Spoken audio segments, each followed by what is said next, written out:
রব্বুল আলামিন বলেন, খবরদার বিশ্বশিরা, আল্লাহ ছাড়া যারা অন্যান্য উপাস্যদেরকে ডাকে, দেবতাদেরকে ডাকে, তাদেরকে তোমরা গালি দিও না।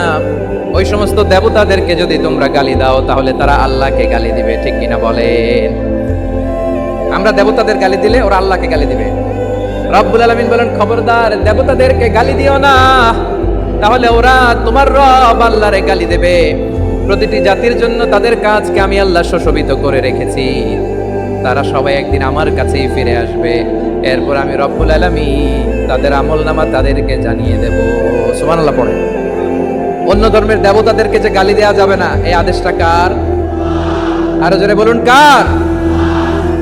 গালি দিবেন কোন দেবতাকে? দিবেন?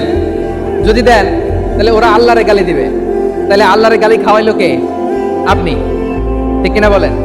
আমি আল্লাহকে গালি খাওয়ানোর কারণ হলাম, কারণ আমি যদি গালি না দিতাম ওরা আমার রবকে গালি দিত না। আওয়াজ করে বলেন, ঠিক কিনা?